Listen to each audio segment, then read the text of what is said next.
خداوند یسوع مسیح کے عظیم جلالی اور بابرکت نام میں تمام ناظرین اور سامعین کو سلام، اور آپ سب کو ایڈونٹ آمد کا موسم، ایڈونٹ سیزن مبارک ہو، اور 2024 کا بڑا دن ولادت مسیح اور 2025 کا نیا سال پیشگی مبارک ہو۔ میرا نام پادری بینجامن پاسکل ہے۔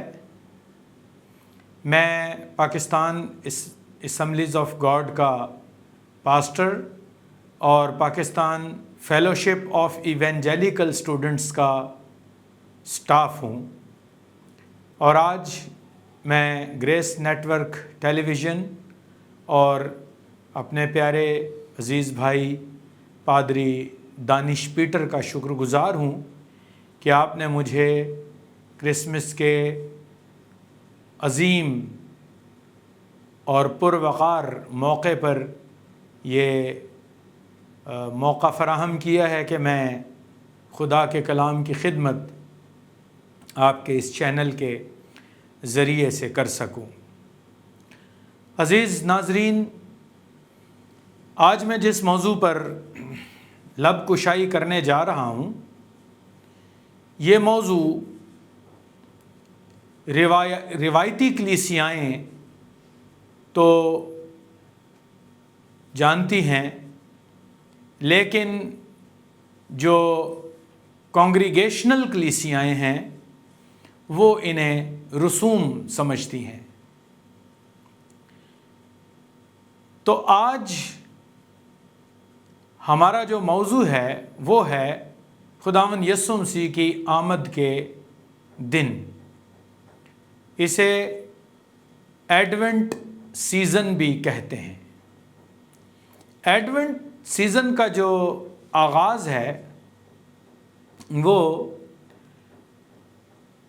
25 دسمبر یعنی یوم ولادت مسیح سے 4 اتوار پہلے سے شروع ہوتا ہے۔ مثال کے طور پر اب کے بار آمد کا پہلا اتوار 1 دسمبر، دوسرا 8 دسمبر، تیسرا 15 دسمبر اور چوتھا آمد کا اتوار 22 دسمبر کو ہوگا۔ اب کلیسیا نے خداوند یسوع مسیح کی پہلی اور دوسری آمد کو ایک ساتھ رکھا ہے، کیونکہ اگر ہم کلام مقدس کی بات کریں تو ہم خداوند یسوع مسیح کی دونوں جو آمدیں ہیں ان کو ہم ایک دوسرے سے جدا یا ان کو آپس میں توڑ نہیں سکتے۔ پہلی آمد دوسری آمد میں پنہا ہے اور دوسری آمد پہلی آمد میں پنہا ہے۔ تو اس لیے کلیسیا نے یہ جو آمد کے 4 اتوار ہوتے ہیں ان کو 4 موضوعات میں تقسیم کر رکھا ہے، اور آمد کا جو پہلا اتوار ہوا کرتا ہے اسے امید کا اتوار کہتے ہیں، اسے ہوپ کا سنڈے کہتے ہیں۔ اور امید کے بارے میں آپ جانتے ہیں کہ امید مسیحت کا ایک بہت بڑا منفرد موضوع ہے۔ اگر میں یہ عرض کروں کہ ہماری جو علم الآخرت کی تعلیم ہے، اگر اس میں سے آپ امید کے پہلو کو نکال دیں تو کچھ بھی باقی نہیں بچتا ہے۔ اس لیے ہم اس امید کے اتوار کے بارے میں 2 باتیں سیکھیں گے۔ امید کی ضرورت کہاں پیش آتی ہے؟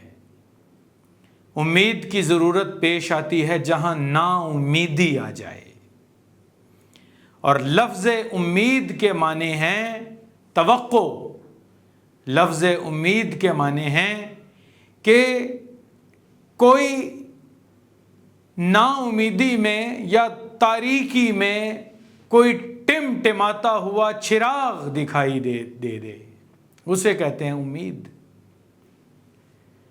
تو خدا جو ہے وہ انسانی زندگی میں امید کو جگاتا ہے. اور کب ضرورت پیش آئی تھی اس امید کو جگانے کی؟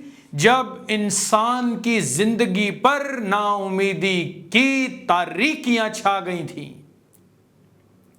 اور یہ واقعہ کب ہوا؟ جب ابلیس نے خدا کے ہنستے بستے گھر کو اجاڑ دیا. باغ عدن میں جب اس نے انسانوں کو یعنی ہماری پہلی والدہ اور پہلے والد یعنی حوا و آدم کو جب گمراہ کر دیا، جب انہیں وہ پھل کھانے پر مجبور کر دیا جس کو کھانے سے خدا نے منع فرمایا تھا. خدا نے کہا تھا باقی تمام درختوں کے پھل کھا سکتے ہو، مگر جو درخت یعنی نیک و بد کی پہچان کے درخت کا پھل ہرگز نہ کھانا، کیونکہ جس روز تم اس پھل کو کھاؤ گے تمہاری زندگی تمام ہو جائے گی، تم مر جاؤ گے.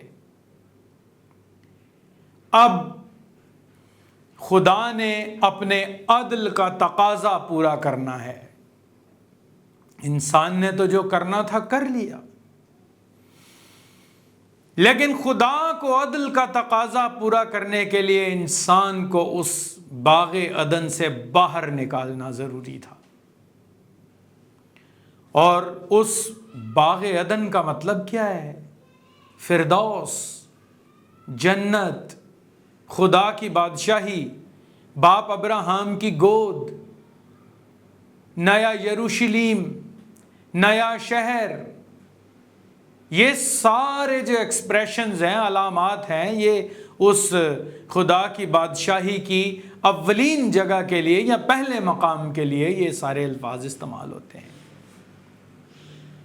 اور وہاں سے نا امیدی کا لامتناہی سلسلہ شروع ہوا اور انسانوں کو اب کوئی امید نہیں تھی. اب چونکہ انسان کرپٹ ہو گیا تھا، انسان جرمدار ہو گیا تھا، اس لیے انسان تو اپنے لیے کچھ کر نہیں سکتا تھا.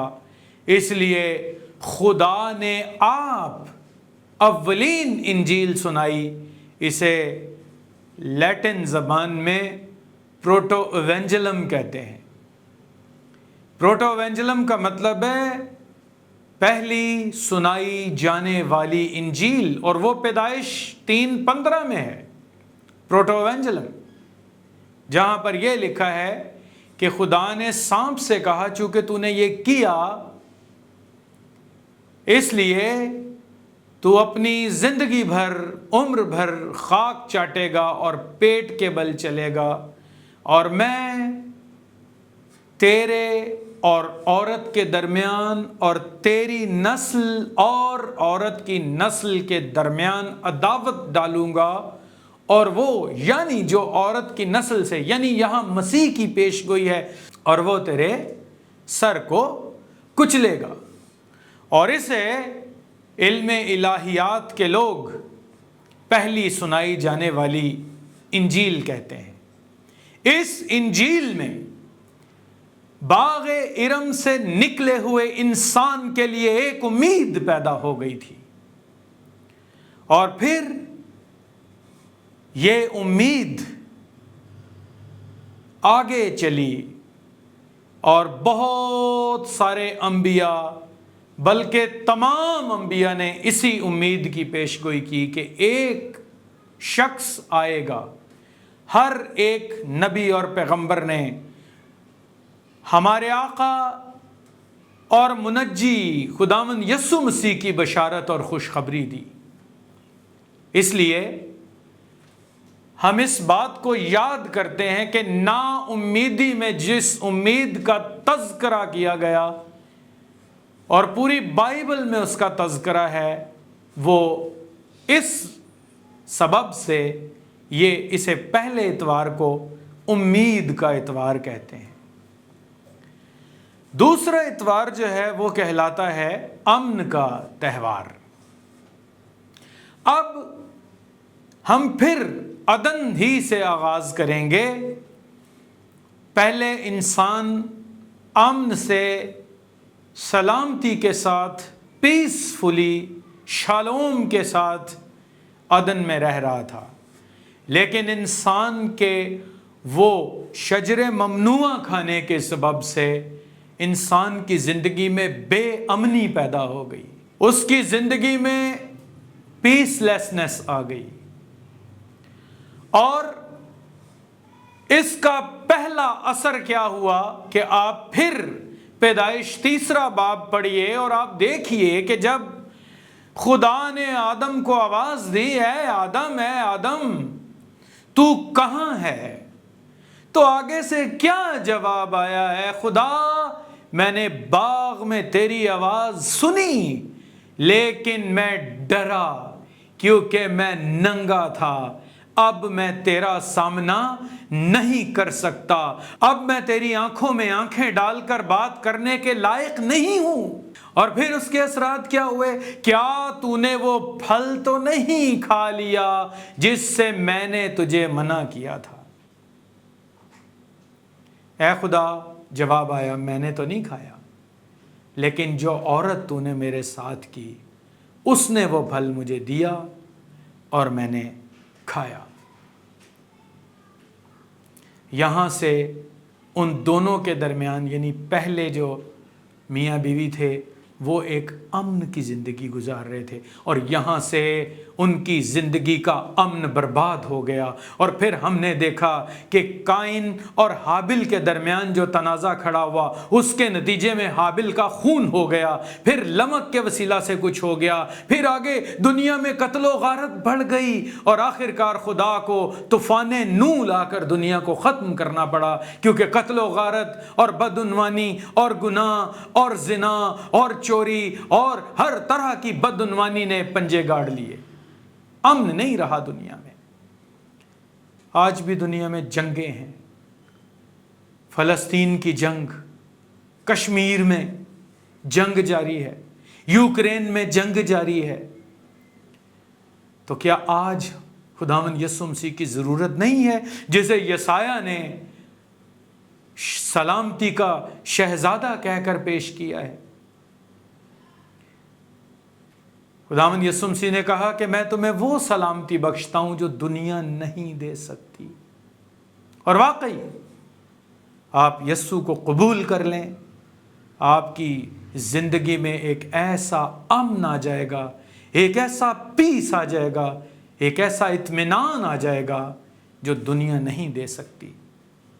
اور پھر جو ہم نے امید کی بات کی تھی، ہمیں اس امن کی امید ہے کہ جب خداوند یسوع مسیح اپنی دوسری آمد میں تشریف لائیں گے تو وہاں سے پھر ابدی آرام، ابدی امن، یسایہ 11ویں باب والے امن کی بات ہوگی، جہاں چھوٹا بچہ افئی کے بل میں ہاتھ ڈال سکے گا، جہاں ریچھنی اور گائے ایک ہی گھاٹ سے پانی پئیں گی.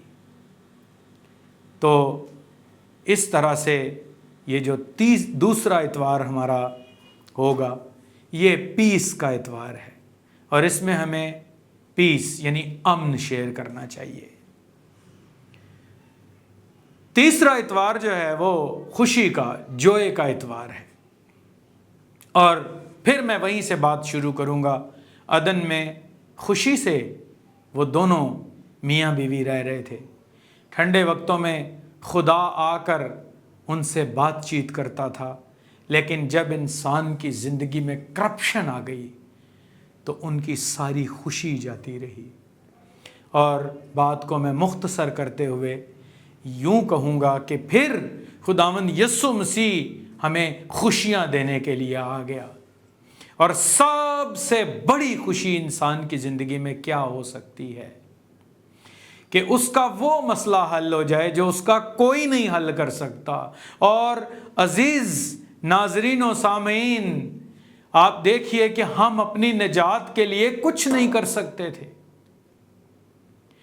ہم اپنی نجات کے لیے زیرو ایفرٹ کر سکتے تھے، اور خداوند یسوع مسیح نے اپنا دکھ اٹھا کر، اپنے اوپر غم برداشت کر کے، یسایہ 53ویں باب کا سارا تشدد اپنے اوپر برداشت کر کے میرے اور آپ کے لیے راہ نکالی کہ ہماری زندگی میں شادمانی آ سکے۔ یہی وجہ ہے کہ فلپیوں کے خط میں پولس رسول کہتا ہے خوش رہو، میں پھر کہتا ہوں خوش رہو۔ اور یہ خوشی، امید اور سلامتی صرف اور صرف خداوند یسوع مسیح کی وجہ سے ہمیں حاصل ہوتی ہے۔ اس لیے ہم ایڈونٹ سیزن میں امید کا اتوار، خوشی کا اتوار اور امن کا اتوار سیلیبریٹ کرتے ہیں۔ اور چوتھا اتوار جو ہوتا ہے وہ محبت کا اتوار ہوتا ہے۔ اور یہ چاروں الفاظ جو ہیں، یعنی امید، امن، خوشی اور محبت، یہ چاروں مسیحت کے بنیادی الفاظ ہیں۔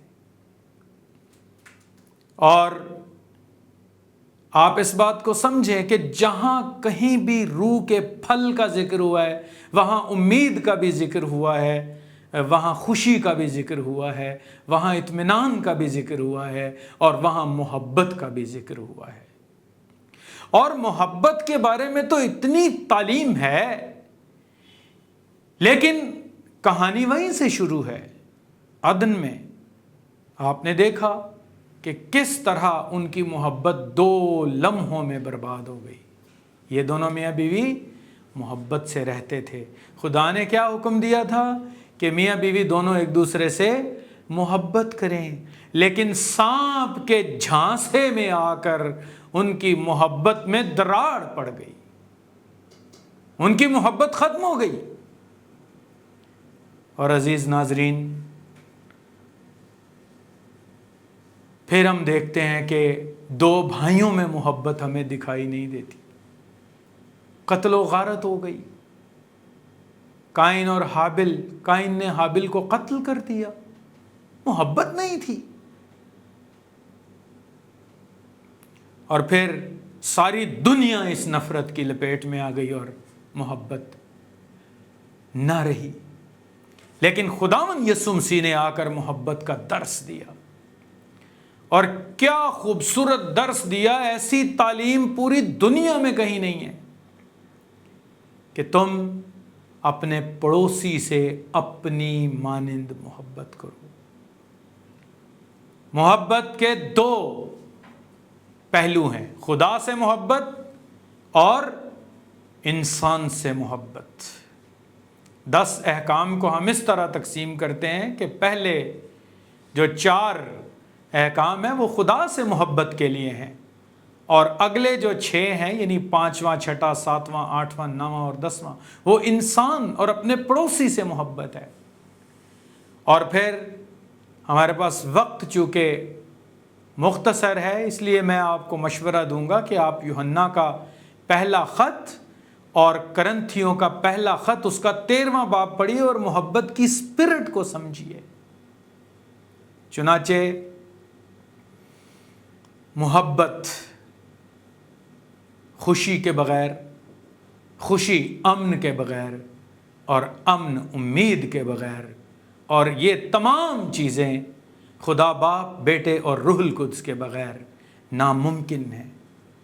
آئیے ہم اس ایڈونٹ کے سیزن میں چیک کریں کہ کہیں ہم نا امید تو نہیں ہو گئے، کہیں ہماری زندگی میں بد امنی تو نہیں آ گئی، کہیں ہماری خوشیاں لٹ تو نہیں گئیں، کہیں محبتیں ٹھنڈی تو نہیں پڑ گئیں، اور اگر ایسا ہو چکا ہے تو ہم خداوند یسوع مسیح کے پاس آئیں، اسے اپنی زندگی کا بادشاہ بنائیں، تاکہ وہ ہمارے اندر امید، امن، خوشی اور محبت کو پیدا کر سکے۔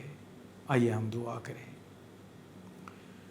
قدوس مہربان باپ، ہم تیری شکر گزاری کرتے ہیں گریس نیٹ ورک ٹیلی ویژن کے لیے، اپنے پیارے بھائی دانش کے لیے، دانش پیٹر کے لیے، ان کی ساری ٹیم کے لیے، اور آج کے اس کلام کے لیے جو تیرے فضل اور رحم سے ہو سکا۔